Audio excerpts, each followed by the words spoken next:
തൃശൂരിൽ മാതാവിന്റെ തലയിൽ സ്വർണം പൊതിഞ്ഞ ചെമ്പുകിരീടം വെക്കാൻ പോയ കൊരട്ടിമുത്തിയുടെ മുമ്പിൽ പഴക്കൊല നേർന്നിട്ട് മുട്ടിലഴഞ്ഞ കുരുത്തോല കൊണ്ട് കുരിശൊരുക്കിയ കോപ്രായങ്ങൾ കാണിച്ച് വോട്ട് നേടിയ കേന്ദ്രമന്ത്രി തൃശൂരിന്റെ എം പി സുരേഷ് ഗോപി പാർലമെന്റിൽ UDFന്റെ എംപിമാർ കൊടുത്ത അടിയന്തര പ്രമേയത്തെ പിന്തുണച്ച് സംസാരിക്കണം. ജോർജ് കുര്യൻ എന്ന ക്രൈസ്തവൻ എന്ന് അവകാശപ്പെടുന്ന BJPയുടെ കേന്ദ്രമന്ത്രിയും അതിനെ പിന്തുണച്ച് സംസാരിക്കണം. കാരണം ഛത്തീസ്ഗഡിൽ മലയാളികളായ 2 കന്യാസ്ത്രീമാർ മതപരിവർത്തനവും മനുഷ്യക്കടത്തും ആരോപിക്കപ്പെട്ട് തെറ്റായ കുറ്റത്തിന്റെ പേരിൽ ജയിലിൽ അടയ്ക്കപ്പെട്ടിരിക്കുകയാണ്. മോദി ഭരിക്കുന്ന ഇന്ത്യയിൽ രാജ്യത്തെമ്പാടും സംഘപരിവാർ ഭീകരവാദികളാൽ ആക്രമിക്കപ്പെടുന്ന ഒരു വിഭാഗമാണ് ക്രൈസ്തവർ. മുസ്ലിങ്ങളെ പോലെ തന്നെ രാജ്യത്തെമ്പാടുമുള്ള ന്യൂനപക്ഷ വിഭാഗങ്ങളിൽപ്പെട്ട സർവ്വ മനുഷ്യരും അതിക്രൂരമായി ആസൂത്രിതമായി ആക്രമിക്കപ്പെടുന്നത് സംഘപരിവാറിന്റെ തെമ്മാടി കൂട്ടങ്ങളാണ്. അത് ചിലപ്പോൾ ബജറംഗ് ദളാവാം, ചിലപ്പോൾ ഹനുമാൻ സേനയാകാം, ചിലപ്പോൾ വിശ്വ ഹിന്ദു പരിഷത്താകാം, ചിലപ്പോൾ BJPക്കാരും RSSകാരും തന്നെയാകാം. പക്ഷെ ഇവരാരൊക്കെയായാലും മോദിക്ക് പിന്തുണ പ്രഖ്യാപിക്കുന്ന BJP സർക്കാരിന് മുദ്രാവാക്യം വിളിക്കുന്ന സംഘപരിവാറിന്റെ കൊലയാളി കൂട്ടങ്ങളാണ്. ഇവർക്കെതിരെ ഒന്ന് ശബ്ദമുയർത്താൻ കേന്ദ്രമന്ത്രിമാരായ സുരേഷ് ഗോപിയോ അല്ലെങ്കിൽ ജോർജ് കുര്യനോ തയ്യാറാകണം. PC ജോർജും മകൻ ഷോൺ ജോർജും ഒക്കെ ശബ്ദമുയർത്തണം. കേരളത്തിന് പുറത്തുള്ള ക്രൈസ്തവർ, പുരോഹിതർ, സന്യസ്തർ, കന്യാസ്ത്രീകൾ, സഭാ സ്ഥാപനങ്ങളുടെ നടത്തിപ്പുകാർ, വിശ്വാസികളൊക്കെ അതിക്രൂരവും ആസൂത്രിതവുമായിട്ട് നിരന്തരം ആക്രമിക്കപ്പെടുന്നതിനെതിരെ ഒരിക്കലെങ്കിലും ക്രൈസ്തവർക്ക് വേണ്ടി നിങ്ങളൊന്ന് ശബ്ദിക്കണം.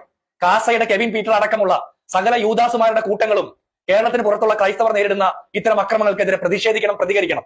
ജബൽപൂരിലും മണിപ്പൂരിലും ഛത്തീസ്ഗഡിലും ഒറീസയിലും കാണ്ടമാനിലും അല്ലെങ്കിൽ രാജസ്ഥാനിലും മധ്യപ്രദേശിലും ഒക്കെ നിരന്തരം ക്രൈസ്തവർ വേട്ടയാടപ്പെടുമ്പോൾ നിങ്ങൾ കേരളത്തിൽ മാത്രം വന്നിരുന്ന് സേവിക്കാൻ ഇറങ്ങരുത്.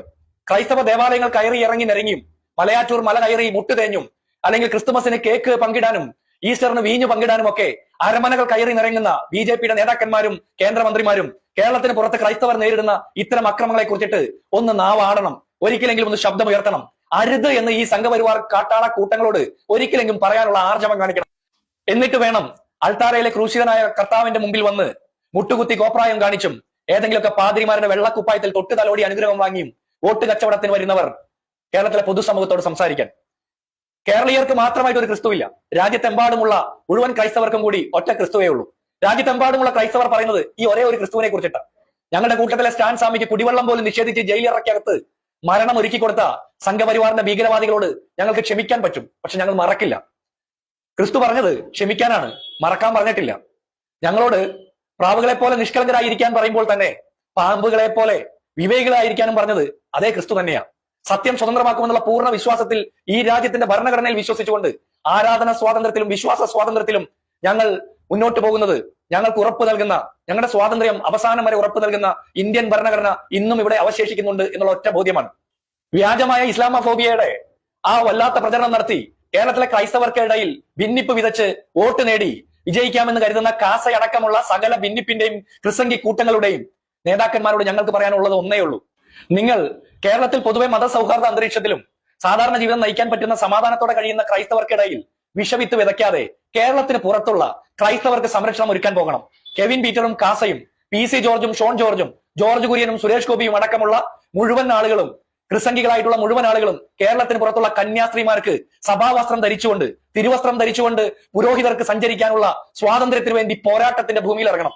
നരേന്ദ്രമോദിയോട് ഒന്ന് ഫോൺ ചെയ്യുകയെങ്കിലും പറയണം.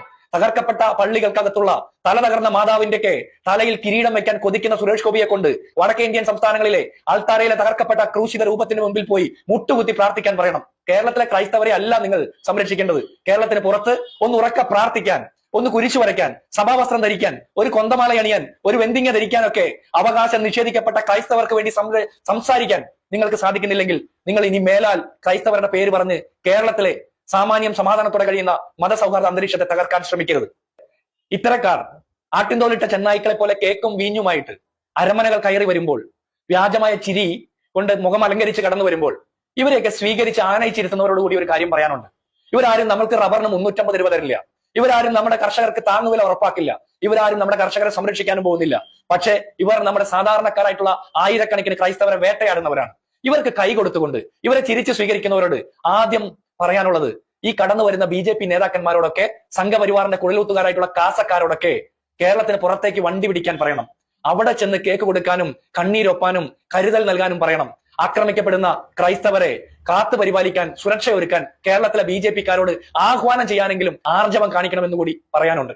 എന്റെ പ്രിയപ്പെട്ടവരെ, ഇവർ നമ്മുടെ സഹോദരങ്ങളെ വടക്കേ ഇന്ത്യൻ സംസ്ഥാനങ്ങളിൽ ആക്രമിക്കുമ്പോൾ, ആസൂത്രിതമായിട്ട് നരവേട്ട നടത്തുമ്പോൾ ജന്തർ മന്ദറിൽ പ്രതിഷേധിച്ചാൽ മാത്രം പോരാ, സുപ്രീം കോടതിയിൽ കേസ് കൊടുത്താൽ മാത്രം പോരാ, അല്ലെങ്കിൽ ദീപിക പത്രത്തിലും സത്യദീപത്തിലും ലേഖനം എഴുതിയാൽ പോരാ, പ്രാർത്ഥനാ കൂട്ടായ്മകൾ നടത്തി മെഴുകുതിരി പ്രതിഷേധം നടത്തിയാൽ പോരാ.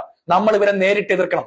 സംഘപരിവാറിന്റെ വർഗീയ വിഷലിപ്തമായിട്ടുള്ള പ്രചരണങ്ങളെ നേരിട്ട് എതിർത്തുകൊണ്ട് മാത്രമേ ഈ രാജ്യത്ത് മതേതരത്വം സംരക്ഷിക്കപ്പെടാൻ പറ്റൂ എന്നുള്ള തിരിച്ചറിവ് നമുക്ക് ഓരോരുത്തർക്കും ഉണ്ടാകണം. ആ തിരിച്ചറിവിലേക്ക് നയിക്കുന്ന നാഥന്റെ പേരാണ് ക്രിസ്തു.